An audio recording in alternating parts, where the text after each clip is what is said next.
जय हिंद, जय भारत। अब तक हमने क्लास 6 के 5 चैप्टर कंप्लीट कर लिए हैं और इसी क्रम में आज हमारा अगला चैप्टर गांव का प्रशासन है। इसमें आज आपको गांव के प्रशासन के जो सामान्य कर्मचारी होते हैं उनके कार्यों के बारे में, पटवारी के कार्य के बारे में और जिस क्षेत्र में हम रहते हैं, जिस क्षेत्र में हमारा गांव आता है, उस क्षेत्र के थाने के कर्मियों के कार्यों के बारे में और इनमें आने वाली विभिन्न समस्याओं के बारे में जानकारी प्राप्त होगी। तो आज का चैप्टर शुरू करते हैं। जैसा कि आपको पता है कि हम हर चैप्टर को पहले आपको रीड करके सुनाते हैं और फिर उसे लघु रूप में समझाने की कोशिश करते हैं और अंत में हम आपके उसको फिर नोट्स भी प्रोवाइड करवाते हैं और हर चैप्टर के एमसीक्यू भी करवाते हैं। तो शुरू करते हैं आज का चैप्टर। भारत में 6 लाख से अधिक गांव हैं। उनकी पानी, बिजली, सड़क आदि की जरूरतों को पूरा करना कोई आसान काम नहीं है। इसके अलावा जमीन के दस्तावेजों का रखरखाव करना पड़ता है और आपसी विवादों को भी निपटाने की जरूरत पड़ती है। इन सब की व्यवस्था के लिए गांव का प्रशासनिक ढांचा होता है। इस पाठ में हम 2 ग्रामीण प्रशासनिक अधिकारियों के काम के बारे में थोड़े विस्तार से पढ़ेंगे।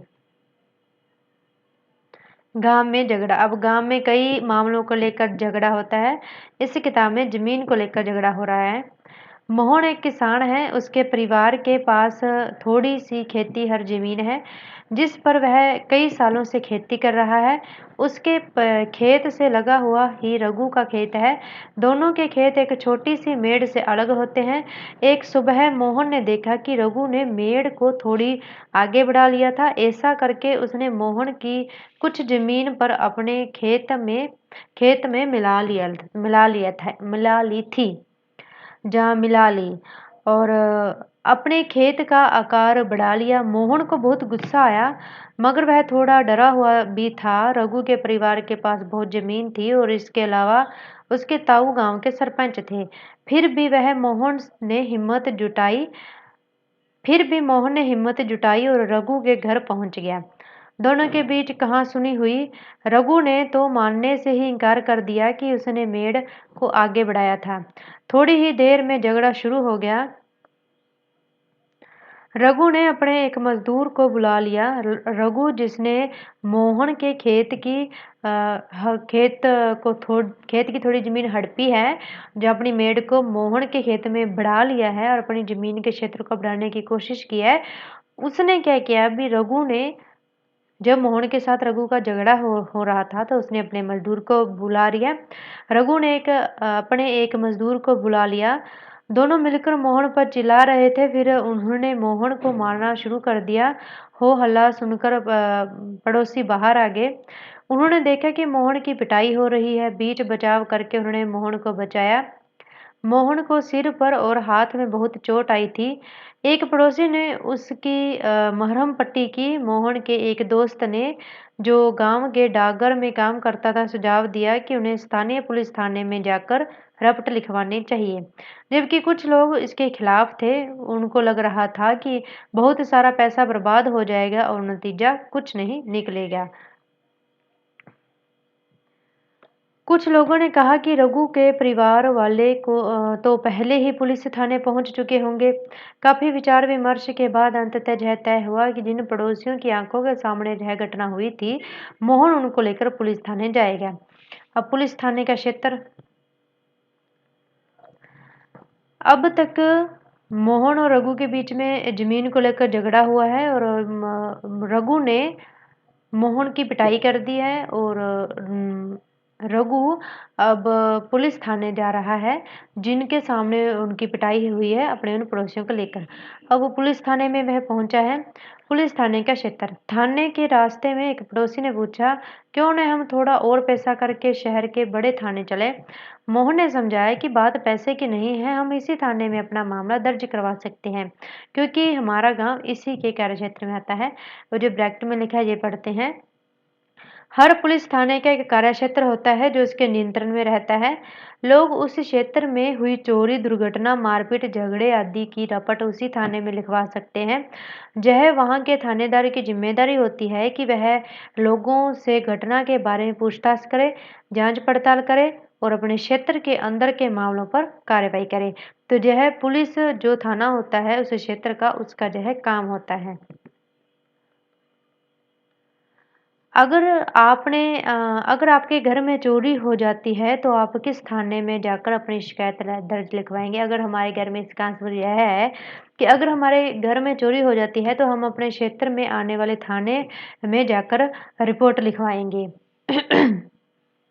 मोहन और रघु के बीच में किस बात को लेकर विवाद हुआ है? मोहन और रघु के बीच बीच में जमीन को लेकर विवाद हुआ है, क्योंकि रघु ने मोहन की जमीन को अपने खेत या अपनी जमीन में कुछ मिला लिया है, इसलिए मोहन को रघु से झगड़ा करने से डर क्यों लग रहा था? क्योंकि उसका जो ताऊ था वो गांव का सरपंच था और साथ में ही रघु के पास पहले से बहुत ज्यादा जमीन थी। कुछ लोगों ने कहा कि मोहन को पुलिस थाने में मामला दर्ज करवाना चाहिए, जबकि कुछ ने ऐसा करने से मना किया। लोगों ने अपनी राय के लिए क्या तर्क दिए? कुछ ने कहा कि आपको जाना चाहिए और कुछ ने कहा नहीं जाना चाहिए। लेकिन अंत में जो है विचार विमर्श काफ़ी करने के बाद अंत में जो है निर्णय लिया गया कि जिन पड़ोसियों के सामने रघु की पिटाई हुई है उनको लेकर वह थाने जाएगा। आगे है पुलिस थाने में होने वाला काम। जब सब लोग पुलिस थाने पहुंचे तो मोहन थानेदार के पास गया और उसे पूरा मामला बताया। उसने यह भी बताया कि वह अपनी शिकायत लिखित रूप में देना चाहता है। थानेदार ने बड़ी बेरुखी से कहा कि उसके पास छोटी-छोटी शिकायतों की जांच पड़ताल का समय नहीं है। मोहन ने अपने घाव भी दिखाए, लेकिन थानेदार पर कोई असर नहीं हुआ। मोहन हैरान था कि उसकी शिकायत आखिर दर्ज क्यों नहीं की जा रही थी। मोहन बाहर गया और अपने पड़ोसियों को बुलाकर अंदर ले आया। पड़ोसियों ने थानेदार को समझाया कि मोहन को उनकी आंखों के सामने पीटा गया है। अगर वे उसे न बचाते तो उसे शायद बहुत ही गंभीर चोटें आती। उन्होंने मामला दर्ज करने पर जोर दिया। अंततः थानेदार राजी हो गया। उसने मोहन को अपनी शिकायत लिखकर देने को कहा। थानेदार ने वायदा किया कि अगले दिन एक हवलदार घटना की जांच पड़ताल करने के लिए यहाँ पहुंचेगा। ब्रैकेट में पढ़ते हैं क्या? अब तक जो मोहन की रिपोर्ट है वह लिख ली गई है। अब आगे क्या होता है ब्रैकेट में? पुलिस थाने में जो कुछ भी हुआ उसे एक नाटक के रूप में दिखाइए। तो यह है छोटे बच्चों का घर है, राजस्व विभाग का कार्य। अब एक आदमी आया है, वो अब देखेगा जो पुलिस थाने ने वायदा किया था, वो जमीन का रिकॉर्ड देखेगा। जमीन का रिकॉर्ड राजस्व विभाग के काम में ही आता है। आपने पढ़ा कि मोहन और रघु में खेत की मेड़ को लेकर जबरदस्त लड़ाई हुई। क्या ऐसा कोई तरीका नहीं था जिससे वह अपना मामला शांतिपूर्वक सुलझा लेते? क्या कोई ऐसे अभिलेख यानी रिकॉर्ड होते हैं जिससे यह पता चल जाए कि गांव में किसके पास कौन सी जमीन है? चलिए पता करते हैं कि यह कैसे किया जाता है। जमीन को नापना और उसका रिकॉर्ड रखना पटवारी का मुख्य काम होता है। अलग-अलग राज्यों में इसको अलग-अलग नाम से जाना जाता है। कहीं पटवारी, कहीं लेखपाल, कहीं कर्मचारी, कहीं ग्रामीण अधिकारी तो कहीं कानूनगो कहते हैं। ये पटवारी के नाम हैं अलग-अलग राज्यों में। हम जहाँ जमीन के लेखा जोखा रखने वाले कर्मचारी के लिए पटवारी शब्द का इस्तेमाल कर रहे हैं। प्रत्येक पटवारी कुछ गांवों के लिए जिम्मेदार होता है। अगले पृष्ठ पर दिए गए नक्शे और उसके अनुसार बने खसरे यानी रजिस्टर के विवरण को देखिए। यह पटवारी द्वारा रखा गया गांव के लोगों की जमीन के रिकॉर्ड का एक हिस्सा है। आमतौर पर पटवारियों के पास खेत नापने के अलग-अलग तरीके होते हैं। वह खेत को नापकर उनका रिकॉर्ड रखते हैं। कई जगहों पर वह एक लंबी लोहे की जंजीर का इस्तेमाल करते हैं। इसे जरीब कहते हैं। तो आपको पूछ ले जरीब किसे कहते हैं? तो आपको इसका आंसर मिल गया। ऊपर दी गई कहानी में पटवारी मोहन और रघु के खेतों को नापकर यह देख सकता था कि वह गांव के नक्शे में मेल खाता है कि नहीं। अगर वह नक्शे से मेल नहीं खाता तो उसका पता चल जाता कि मेड़ खिसका कर खेत की सीमा बदली गई है। अब थाने में जाने के अलावा पटवारी के पास भी वो जा सकते थे और रिकॉर्ड के द्वारा भी वह काम कर सकते थे। राजस्व विभाग के माध्यम से जो है अपना मामला शांतिपूर्वक सुलझा सकते थे। यह बात यहाँ पर बताई गई है। पटवारी किसानों से भूमि कर भी इकट्ठा करता है। अब पटवारी के कार्य बताए गए हैं। पहला तो वह अपने क्षेत्र में आने वाले गांवों के खेतों का रिकॉर्ड रखता है और साथ में वह किसानों से भूमि कर भी इकट्ठा करता है और सरकार को अपने क्षेत्र में उगने वाली फसलों के बारे में जानकारी प्रदान करता है या देता है। पटवारी के कार्य बताए गए हैं। यह काम वह अपने रिकॉर्ड के आधार पर करता है। ब्रैकेट में पढ़ते हैं। अगर आप ग्रामीण क्षेत्र में रहते हैं तो पता कीजिए कि आपके क्षेत्र का पटवारी कितने गांवों के लिए जमीन का अभिलेख रखता है। तो यह आप भी कर सकते हैं। ये जो पीछे बोला गया था खसरा है। एक किसान के जमीन का पूरा विवरण है, कौन सी फसल उगाता है, कितने हेक्टेयर जमीन है और अन्य फसलें कौन सी उगाता है या किसी को जमीन ठेके पर दी हुई है उनके बारे में पूरा रिकॉर्ड है। खसरा कहलाने वाले इस रिकॉर्ड में पटवारी ने नीचे दिए गए जमीन के नक्शे के मुताबिक सूचनाएं भरी हैं। इससे पता चलता है कि जमीन का कौन सा टुकड़ा किसके नाम है। इस रिकॉर्ड और नक्शे को देखें तथा मोहन रघु की जमीन से संबंधित सवालों पर, ठीक है। तो ये अलग अलग दिए हुए हैं, ये इतना खास नहीं है, ये करने की जरूरत नहीं है हमें। हमें पता ही है कि रिकॉर्ड रखते हैं पटवारी। किसानों को अक्सर अपने खेत के नक्शे और रिकॉर्ड की जरूरत पड़ती है। इसके लिए उनको कुछ शुल्क देना पड़ता है। किसानों को इसकी नकल पाने का अधिकार है। हालांकि कई बार उनको ये रिकॉर्ड आसानी से नहीं मिलते। लोगों को इनको हासिल करने में कई मुश्किलों का सामना करना पड़ता है। कई राज्यों में ये सारे रिकॉर्ड कंप्यूटर में डालकर पंचायत के दफ्तर में रख दिए जाते हैं ताकि वे आसानी से लोगों को उपलब्ध हो सके और नई सूचनाओं के अनुसार नियमित रूप से दुरुस्त होते रहें। अब इसमें यह बताया गया है कि जिस भी गांव क्षेत्र जो होता है वहाँ पर सभी किसानों को जो पटवारी के पास खसरे में उनके ज़मीन का रिकॉर्ड होता है, नक्शा होता है, सारा रिकॉर्ड होता है, उसकी नकल पाने का वहाँ के किसानों को अधिकार है। वह कुछ शुल्क देकर, कुछ शुल्क अदा करके उसकी नकल पा सकते हैं क्योंकि उसे कई मामलों में उन्हें उस रिकॉर्ड की ज़रूरत होती है, उस रिकॉर्ड की नकल की ज़रूरत होती है। यही बताया जा रहा है यहाँ पर और यह किसानों का अधिकार भी है। आपको क्या लगता है कि किसानों को इस रिकॉर्ड की ज़रूरत कब पड़ती होगी? नीचे दी गई स्थितियों को पढ़िए और उन मामलों को पहचानिए जिनमें ज़मीन के रिकॉर्ड अनिवार्य होते हैं। यह भी बताइए कि ये किस लिए ज़रूरी है। तो अब आपको स्थितियाँ बताई गई हैं कि कौन-कौन सी स्थितियों में गाँव के किसानों को अपनी ज़मीन के जो पटवारी के पास रिकॉर्ड है, उस रिकॉर्ड की नकल की ज़रूरत है। तो स्थितियाँ दी गई हैं, हमें जाँच करना है कि कौन सी स्थिति में ज़रूरत होती है। एक ही किसान दूसरे किसान से ज़मीन खरीदना चाहता है तो इसके लिए इसका आंसर यह है कि यदि एक किसान दूसरे किसान से ज़मीन खरीदना चाहता है तो वह जो है जांच पड़ताल करेगा कि क्या यह जो ज़मीन है यह इसके नाम है या फिर किसी और के नाम दी हुई है, कितने हेक्टेयर ज़मीन है और उसके बारे में विस्तृत जानकारी प्राप्त करने के लिए वह उस रिकॉर्ड का साक्ष्य मानते हुए उस ज़मीन को खरीदेगा। तो इसलिए भी रिकॉर्ड की आवश्यकता होती है। पहले बिंदु जो है इसमें रिकॉर्ड की नकल की आवश्यकता होती है। दूसरा बिंदु है एक किसान अपनी फसल दूसरे को बेचना चाहता है तो इसके लिए भी होती है ताकि वो जांच पड़ताल कर सके। तो इसके लिए भी होती है। एक किसान को अपनी ज़मीन में कुआं खोदने के लिए बैंक से कर्ज लेना, तो बैंक से कर्ज लेगा तो वह अपने ज़मीन के जो दस्तावेज हैं वो जहाँ पर बैंक को दिखाएगा, प्रस्तुत करेगा और साक्ष्य के तौर पर रखेगा।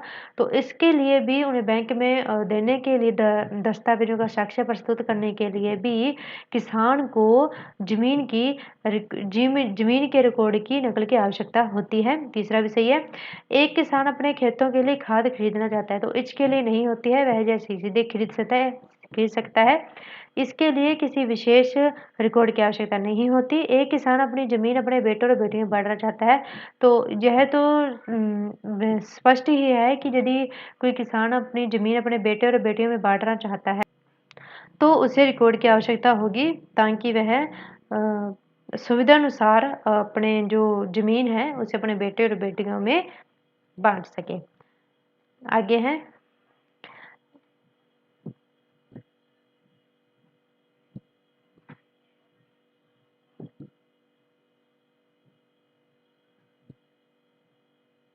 हाँ, पटवारी के काम पढ़ रहे थे हम। पटवारी किसानों से भूमि कर भी इकट्ठा करता है और सरकार को अपने क्षेत्र में उगने वाली फसलों के बारे में जानकारी देता है। यह काम वह अपने रिकॉर्ड के आधार पर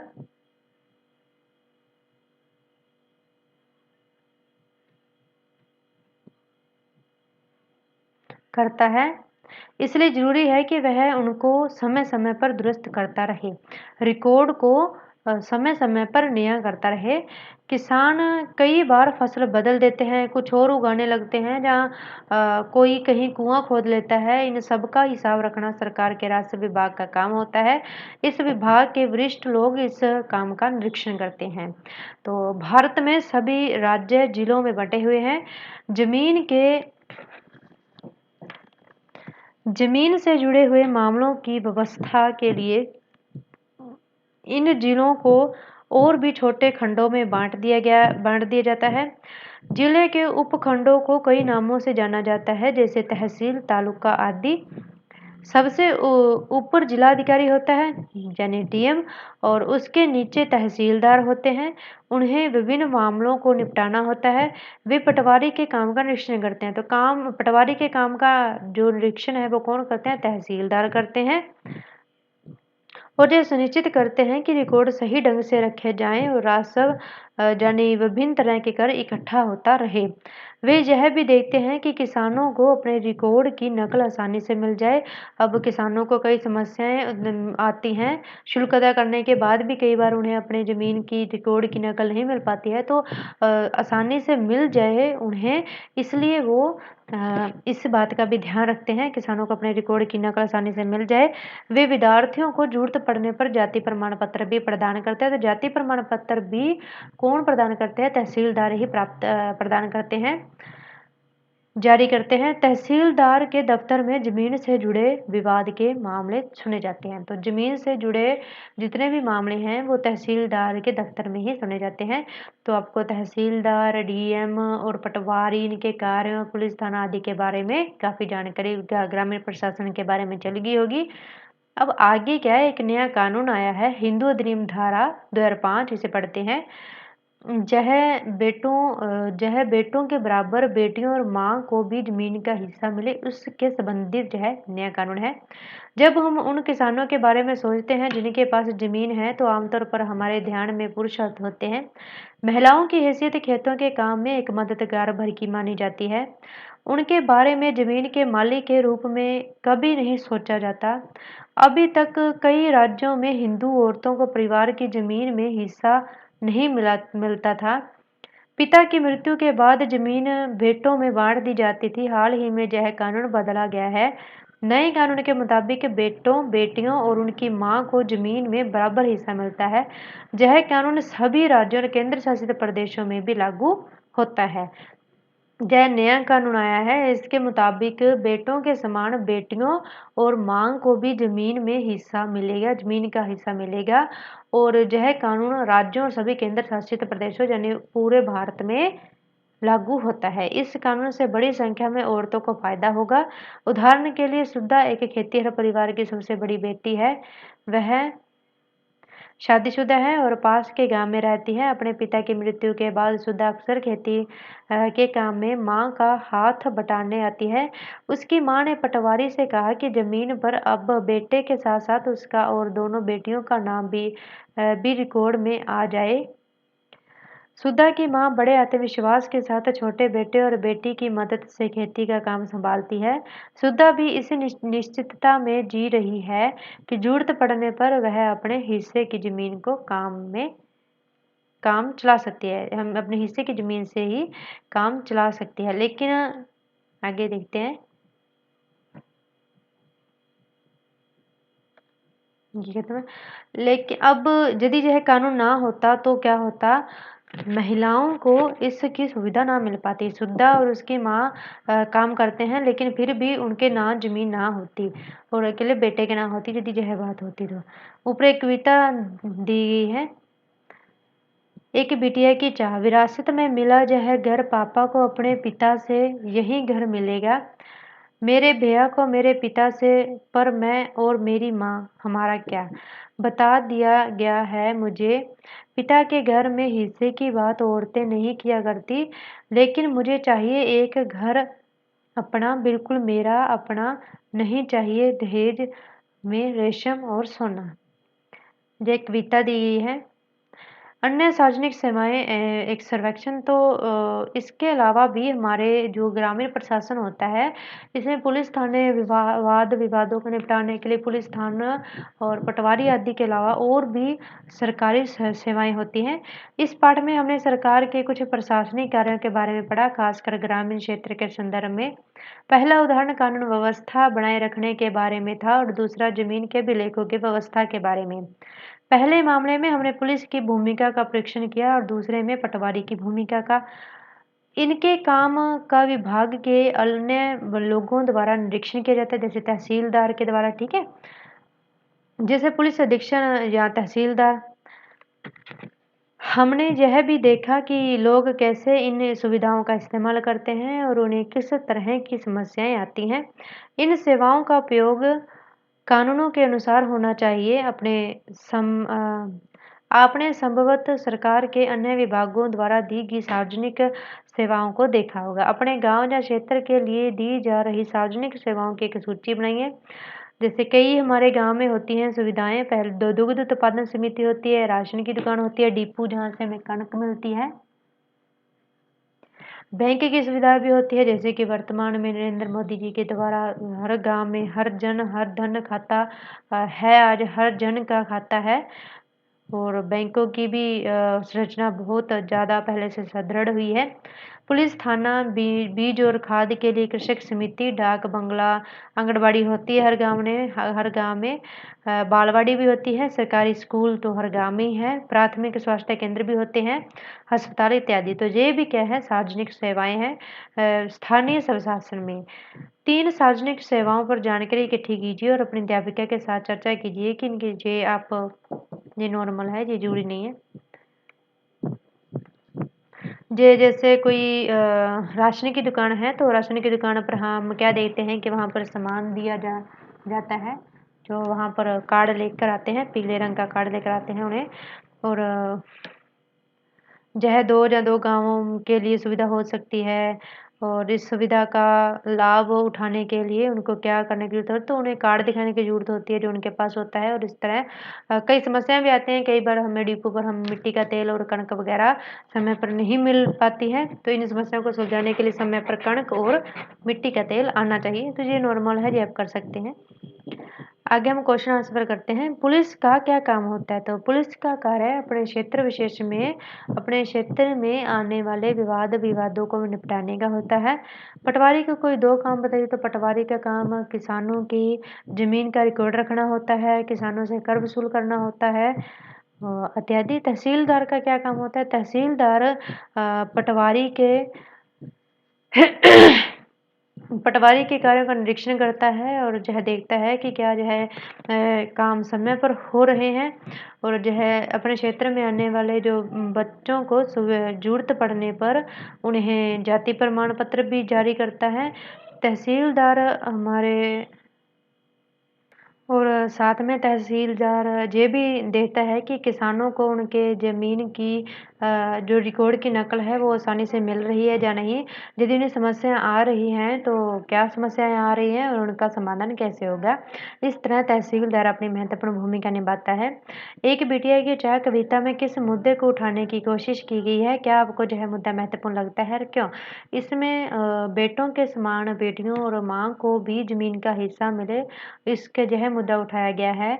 और जो है अधिनियम हमारा हिंदू जो अधिनियम धारा है 2005 इसके तहत सभी केंद्र शासित प्रदेशों और राज्यों में जो अधिनियम लागू कर दिया गया है कि बेटों के समान बेटियों और माताओं को भी जमीन में उनका हिस्सा मिलेगा।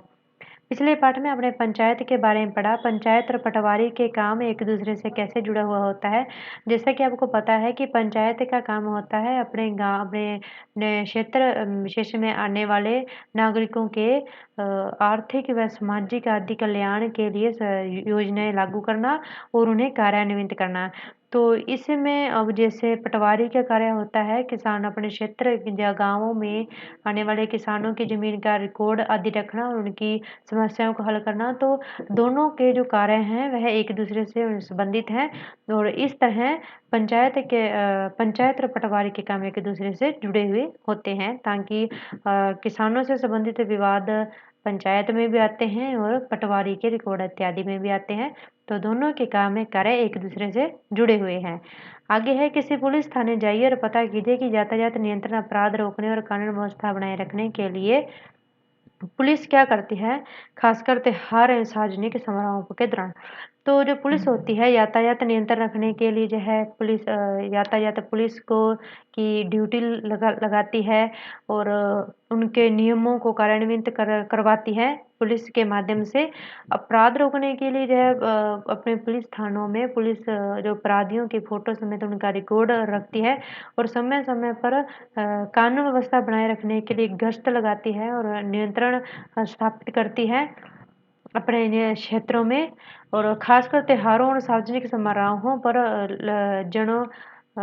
जो लोग हैं नागरिकों के बीच में विवाद ना हो इसके लिए वह पुलिस की जो पुलिस जवानों की जो संख्या उसे बढ़ा देती है और सबको शांतिपूर्वक आसानी से समारोह आदि सार्वजनिक समारोह हो सके इसके लिए वह अपने कार्यों को कार्यान्वित करती है इस तरह। और इस तरह वह स्थानीय प्रशासन में पुलिस की महत्वपूर्ण भूमिका होती है। एक जिले में सभी पुलिस थानों का मुखिया कौन होता है, तो आयुक्त होता है जैसा कि आपको पता ही है। चर्चा कीजिए कि नए कानून के तहत महिलाओं को किस तरह फायदा होगा। तो नए कानून के तहत महिलाओं को भी अब जमीन में हिस्सा मिलेगा और वे भी अपनी आजीविका खुद समय से कमा सकेंगे और आत्मविश्वास के साथ अपना जीवन व्यतीत कर सकेंगी। अपने पड़ोस में क्या कोई औरत महिला, तो ये नॉर्मल है। जैसा इसके साथ ही हमारा चैप्टर खत्म होता है। हमने आपको पहले पूरा पीडीएफ पढ़कर सुनाया और उसे लघु रूप में समझाने की कोशिश की है और अंत में आपको इसके एमसीक्यू भी करवाए हैं। अब हम इसके नोट्स पर जाते हैं। आप उन्हें अपनी कॉपी पर उतार सकते हैं ताकि आपको इस चैप्टर के से संबंधित संपूर्ण विषय वस्तु समझ में आ जाए। तो नोट्स पर चलते हैं। गांव में प्रशासन चैप्टर 6 है। भारत में लगभग 6 लाख गांव हैं। उनकी पानी, बिजली, सड़कें आदि की जरूरतें हैं। जमीन के कागजों का रखरखाव करना पड़ता है। वह आपसी विवादों को निपटाने की भी जरूरत होती है। इन सब की व्यवस्था के लिए गांव का प्रशासनिक ढांचा होता है। हर पुलिस थाने का एक कार्य क्षेत्र होता है जो उनके नियंत्रण में होता है। लोग उस क्षेत्र में हुई चोरी, दुर्घटना, मारपीट, झगड़े आदि लिखवा सकते हैं। थाने का प्रमुख थानेदार कहलाता है। आगे है राजस्व विभाग के काम। जमीन का नापना व उसका रिकॉर्ड रखना पटवारी का मुख्य कार्य होता है। आमतौर पर पटवारियों के पास खेत नापने के लिए अलग अलग तरीके होते हैं। कई जगहों पर वह एक लंबी लोहे की जंजीर का इस्तेमाल करते हैं, इसे जंजीर कहते हैं। पटवारी किसानों से भूमि कर भी इकट्ठा करते हैं। वह सरकार को अपने क्षेत्र में उगने वाली फसलों के बारे में भी जानकारी देते हैं। तो पहले आपको राजस्व विभाग में पटवारी के कार्यों के बारे में जहाँ विस्तार से बताया गया है। आगे खसरा क्या होता है। गांव के पटवारी द्वारा जो गांव की जमीन का रिकॉर्ड रखा जाता है उसे खसरा कहा जाता है। ये आपको नोट में लिखना है। किसानों को अक्सर ये राजस्व विभाग के ही कार्य आगे सारे। चौथा कार्य है राजस्व विभाग का। किसानों को अक्सर अपने खेत के नक्शे व रिकॉर्ड की जरूरत पड़ती है। इसके लिए उसको कुछ शुल्क देना पड़ता है। किसानों को इसकी नकल पाने का अधिकार है। कई राज्यों में ये सारे रिकॉर्ड कंप्यूटर में डालकर पंचायत के दफ्तर में रख दिए जाते हैं ताकि वे आसानी से लोगों को उपलब्ध हो सके। किसान कई बार फसल बदल देते हैं और कुछ पांचवा कार्य यह है राजस्व विभाग का कि किसान कई बार फसल बदल देते हैं, कुछ अलग उगाने लगते हैं। इन सब का हिसाब रखना सरकार के राजस्व विभाग का काम होता है। इसमें आपको राजस्व विभाग के कार्य बताए गए हैं अब तक। अब आगे चलते हैं। राजस्व विभाग का छठा कार्य है, भारत के सभी राज्य जिलों में बटे हुए हैं। जमीन से जुड़े मामलों की व्यवस्था के लिए इन जिलों को और भी छोटे खंडों में बांट दिया गया जाता है। जिले के उपखंडों को कई नामों से जाना जाता है, जैसे तहसील, तालुका आदि। सबसे ऊपर जिला अधिकारी होता है यानी डीएम। इसके नीचे तहसीलदार होते हैं। तहसीलदार पटवारी के काम का निरीक्षण करते हैं। अब तहसीलदार के कार्य बताए गए हैं, राजस्व विभाग के अंतर्गत ही आते हैं तहसीलदार भी। सातवां कार्य है तहसीलदार से संबंधित है। पहले आपने पटवारी से संबंधित देखे हैं। तहसीलदार पटवारी के काम का निरीक्षण करते हैं तथा यह सुनिश्चित करते हैं कि रिकॉर्ड सही ढंग से रखे जाएं व राजस्व इकट्ठा होता रहे। वे विद्यार्थियों के जाति प्रमाण पत्र आदि भी जारी करते हैं। जमीन से जुड़े मामले यहीं पर सुने जाते हैं। तो पटवारी के दफ्तर में ही जमीन से जुड़े मामले भी सुने जाते हैं। तो अब राजस्व विभाग के अंतर्गत, स्थानीय राजस्व विभाग के अंतर्गत आपको पटवारी के कार्यों के बारे में पता चला और दूसरा तहसीलदार के कार्यों के बारे में पता चला। आगे जो नया कानून आया है हिंदू अधिनियम धारा 2005, उसके बारे में है। अभी तक कई राज्यों में हिंदू औरतों को परिवार की जमीन में हिस्सा नहीं मिलता था। पिता की मृत्यु के बाद जमीन बेटों में बांट दी जाती थी। हाल ही में यह कानून बदला गया है। नए कानून के मुताबिक हिंदू परिवारों में बेटों बेटियों में उनकी मां को जमीन में बराबर हिस्सा मिलता है। तो इसी के साथ हमारा आज का चैप्टर समाप्त होता है। आप हर चैप्टर के नोट्स बनाएं। आपको ज़्यादा खुद नोट्स चैप्टर पढ़कर मेहनत करने की ज़रूरत नहीं है। हम आपको चैप्टर पहले पढ़कर सुना रहे हैं, फिर उसे लघु रूप में समझाने की कोशिश कर रहे हैं और अंत में आपको एमसीक्यू करवाकर उस चैप्टर का आधार आपके माइंड में बिठाकर उसके बाद आपको नोट्स प्रोवाइड करवा रहे हैं। अब जब आप अपने हाथों से खुद नोट्स बनाएंगे तो आप 3 स्टेप पार यहीं पर कर जाओगे, जो कि किसी भी चीज़ को करने के लिए चाहिए। 3 स्टेप आप यहीं पार कर जाओगे। पहला आपको चैप्टर को देखना है, हर लाइन को पढ़ना है या देखना है, फिर उसे सुनना है, तीसरा उसे लिखना है और चौथा उसे रीड करना है। अंत में आपका काम एक ही रह जाएगा, वो है आपने चैप्टर को रीड करना। तो वो आप बाद में करेंगे एंडिंग में।